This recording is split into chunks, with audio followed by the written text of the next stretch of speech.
할렐루야. 나사렛 아침 묵상을 담당하는 시카고 나사렛교회 양정성 목사입니다. 오늘 목요일 아침입니다. 사순절이 시작되었죠. 오늘 두 번째 날입니다. 로마서의 전체 주제는 오직 의인은 믿음으로 말미암아 살리라. 믿음의 중요성을 강조하고 있습니다. 사랑장이라고 쓴 고린전서 13장은 이제 사랑의 완성이 참아내는 것을 통해서 완성된다고 말씀하고 있습니다. 부활은 무엇일까요? 바로 고난을 통해서 얻어지는 것이 부활일 것입니다. 부활주를 40일 앞에 남겨놓은 우리가 하나님 앞에서 좀 더 진실하며 또한 많은 것들을 참아내며 인내한다면 우리에게도 좋은 일들이 많이 있을 것을 확신합니다. 오늘 우리에게 주시는 말씀은 민수기 2장 말씀드리겠습니다. 저는 전체 내용을 다 봉독하지 않고 2장 34절 말씀을 봉독하겠습니다. 이스라엘 자손이 여호와께서 모세에게 명하신 대로 다 준행하여 각기 가족과 종족을 따르며 그 길을 따라 진치기도 하며 진행하기도 하였더라. 민수기 1장은 하나님의 백성 중 전쟁에 나갈 군대의 수를 파악하였습니다. 민수기 2장은 그 군대 편성에 관한 이야기입니다. 군대의 진영을 어떻게 배치하고 어떤 순서로 행군해야 하는지 가르쳐 주고 있습니다. 먼저 이스라엘 군대 편성을 보면 크게 네 부대로 나뉘고 각 부대는 세 지파씩 편성됩니다.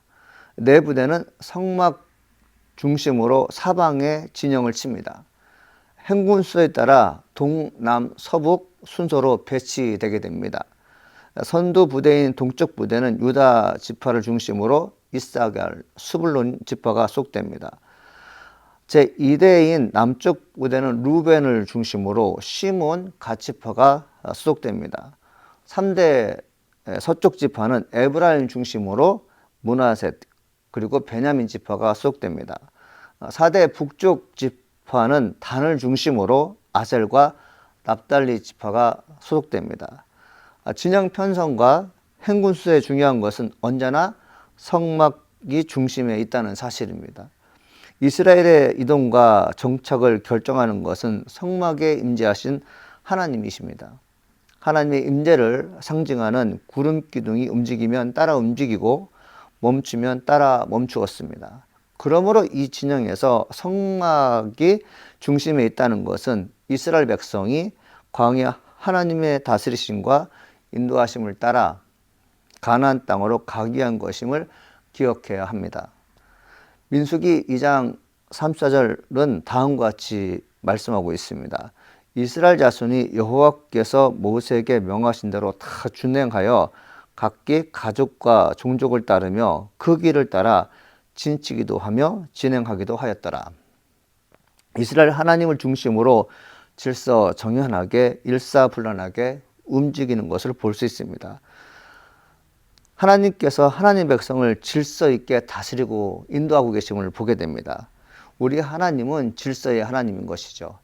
여러분, 창조 시기에도 세상은 혼돈의 세계였습니다. 그런데 하나님의 신이 수면에 운행하심으로 인하여 세상은 혼돈에서 질서 있는 세계로 바뀌는 것처럼 하나님께서 60만 명이 되는 대군을 질서정연하게 움직이고 있는 것을 볼 수 있습니다. 여러분, 리더의 자질은 어디에 달려있는가 하면 혼란스러운 현장을 질서 있게 만드는 것입니다. 무질서가 있고 불쾌한 그런 환경을 깨끗한 환경으로 바꾸는 것은 지도자의 능력인데 이 200만 명이 넘는 백성을 질서정연하게 이끄시는 하나님의 능력을 다시 한번 성경 말씀 중에서 보게 되는 것이죠. 사도 바울 역시 고린도 교회에 쓴 편지에게 하나님은 무질서의 하나님이 아니시여 오직 화평의 하나님이시라고 말씀하고 있습니다. 또 모든 것을 품위 있게 하고 질서 있게 하라는 말씀도 겸하여 전하고 있는 것이죠. 우상이 만연하고 자기 주장이 강하고 그리고 내 생각이 뜻대로 안 되면 욕설이 난무하고 남녀 간의 무질서한 성관계가 심했던 고린도 교회에게 하시는 말씀 무엇입니까? 질서를 강조하고 있는 거죠. 품위 있게 살아라는 거죠. 우리가 교회에서 소란을 피우거나 크리스찬임에도 불구하고 세상에서 할 말을 다 하고 그리고 모든 욕설을 다 듣는다면 인격과 성품에 문제가 있는 거겠죠. 하나님은 이를 원치 않는다는 것입니다. 60만 대군과 200만 명이 넘는 백성들이 광야를 여행할 때 이런 조직과 질서가 없었다면 얼마나 혼란스럽고 얼마나 힘든지 상상할 수가 있습니다. 이스라엘 백성이 광야를 여행할 때 조직과 질서가 필요했던 것처럼 이 땅의 교회가 하나님의 부르심의 목적을 따라가기 위해서도 질서가 필요합니다. 그래서 하나님께서 교회의 직분자를 세우시고 교회의 조직을 형성하게 하셔서 교회가 무질서하고 혼란함이 없게 하십니다. 그 목적은 온 교회가 하나님의 말씀의 은혜를 잘 누리게 하기 위함인 것이죠. 하나님께서 이스라엘의 진영을 편성하신 걸 보면 최대한 갈등을 피하고 연합을 도모하는 것을 볼 수가 있습니다. 가장 리더 역할이 바로 유다였는데 유다 지파가 맨 앞에 서게 되는 거죠. 모세가 유다 지파를 가장 선두로 임명하게 되죠. 이는 창세기 49장의 야곱의 유언에 의해서 바로 유다가 사자의 상징, 즉 왕의 상징이라고 이제 얘기하지 않습니까? 그것을 지금 실현하고 있는 거죠. 근데 유다는 넷째 아들입니다. 근데 위에 3명의 형들이 있지 않습니까?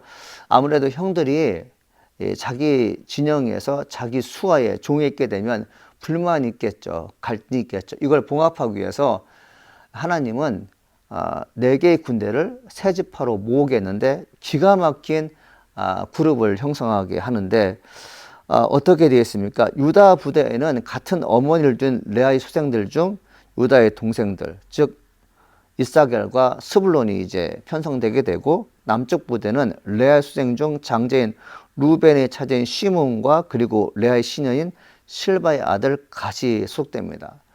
서쪽 부대에는 레아의 자녀들이죠. 요셉의 이제 반지파 둘을 합쳐서 이제 에브라임과 므낫세가 그리고 베냐민이 한 부대에 편성되게 되고 또 북쪽 부대에는 첩들의 소생인 남은 아들들인 단, 아셀, 납달리가 편성되는 것을 보게 됩니다. 이는 교회가 질서 있게 조직을 구성할 때에 행군할 수 있고 목적한 바를 성취할 수 있다는 것을 잘 보여주는 것이죠. 교회는 하나님을 중심으로 모시고 하나님의 통치와 인도를 받아야 됩니다. 이를 위해서 하나님께서 직분자를 세우시고 말씀과 성령으로 다스리십니다. 하나님께서 세우신 질서를 따라 살아갈 때 내적으로 분란이 없고 사람과 사람 사이에 갈등이 없는 것입니다.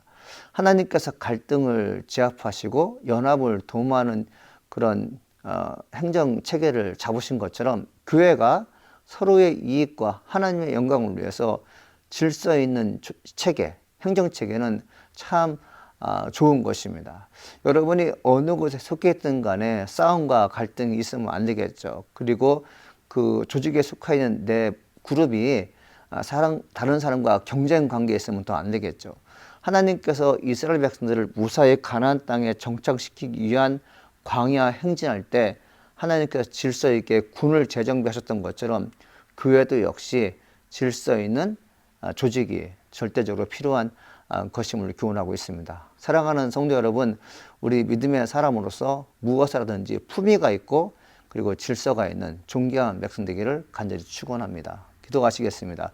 하나님 아버지 감사합니다. 오늘 우리 주시는 말씀을 잘 듣게 하시니 감사드립니다. 주의 말씀을 듣고 승리하게 도와 주시옵소서. 여호와의 음성을 듣고 하나님 순종하는 존귀한 자가 되게 도와 주옵소서. 하나님은 무질서의 하나님이 아니여 질서의 하나님인 것임을 우리가 다시 한번 민수기 2장을 통해서 배우고 또 교훈을 얻습니다. 우리가 섬기는 교회가 하나님의 응답을 받고 또 하나님의 역사 속에서 질서자면하게 차분하게 주의 나라를 위해서 애쓰고 힘쓰는 교회들이 다 되게 도와 주시옵소서. 예수님의 이름으로 기도합니다. 아멘.